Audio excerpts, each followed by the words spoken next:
Se nourrir est de loin la première source de plaisir pour les nouveau-nés.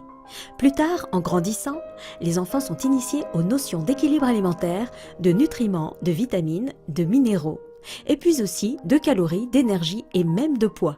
Que signifie l'équilibre alimentaire ? L'équilibre alimentaire, ça consiste à consommer des macronutriments et des micronutriments. Les macronutriments, ce sont les lipides, les glucides, les protides. Les micronutriments, ce sont toutes les vitamines, les minéraux et les oligoéléments qui sont dans tous les aliments qu'on consomme, en tout au moins qui sont censés être. Parce qu'aujourd'hui, on a un gros souci, c'est l'alimentation industrielle qui, elle, propose surtout dans les supermarchés des aliments riches en macronutriments, donc glucides, lipides, protides, dans des équilibres plus ou moins précaires, en tout cas approximatifs, et vides. Ce sont des calories vides pour la plupart. Un soda, c'est beaucoup de sucre, mais pas du tout de micronutriments. Donc les aliments sont pour la plupart trop sucrés, trop salés, trop gras, trop pollués, avec beaucoup de produits chimiques, et sont dépourvus de vitamines, de minéraux, d'oligoéléments. Du coup, on a des assiettes pleines, mais riches en calories, mais vides en produits nutritifs, en substances nutritives. Quelles sont les erreurs à ne pas faire en termes d'alimentation ? La première erreur, pour suivre ce que je viens de dire, c'est qu'il faut manger biologique, ça veut dire sans pesticides et sans produits chimiques, le moins industriel possible. Alors ça peut vouloir dire aussi de cultiver son jardin, d'avoir des plantes, des petits aromates sur son balcon. Ne pas manger trop de sucre, puisque les sucres sont la plupart tous transformés. Les graisses, il faut en consommer, contrairement aux idées reçues, mais des graisses propres, des huiles comme le colza et l'olive, et les huiles d'olive riches en oméga 3 et en oméga 6.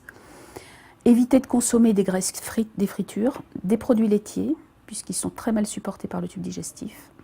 3 repas par jour, pas de sucreries, pas grignoter entre les repas, boire beaucoup d'eau, boire au minimum 1 litre d'eau, avoir une activité sportive. Bien manger, c'est quoi au juste pour les parents et les enfants ? Je crois que le goût et les habitudes alimentaires se transmettent avec comment les gens font leurs courses, où ils les font.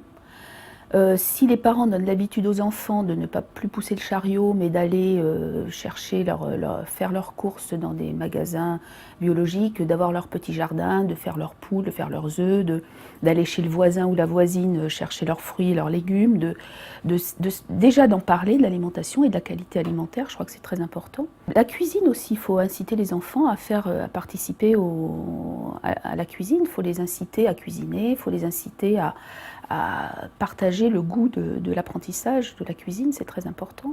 Comment se transmettre le goût et les habitudes alimentaires dans la famille ? Bien manger, c'est manger de la bonne qualité déjà. Ça se sent au goût, puisque le goût des aliments sera meilleur.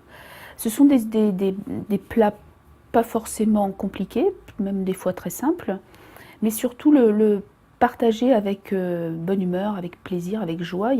L'ambiance y est pour beaucoup. Il faut que ça soit bien présenté, joli aux yeux et bon au goût. Moi, je crois que c'est ça, bien manger. Donc les aliments sont riches en vitamines, en plein de choses, en ce qu'ils doivent apporter. Et quand c'est partagé dans la bonne humeur, c'est encore plus riche et plus nourrissant. Et on associe beaucoup dans les souvenirs d'enfance, les tartes ou des choses comme ça, mais parce qu'elles sont faites, elles sont données avec amour.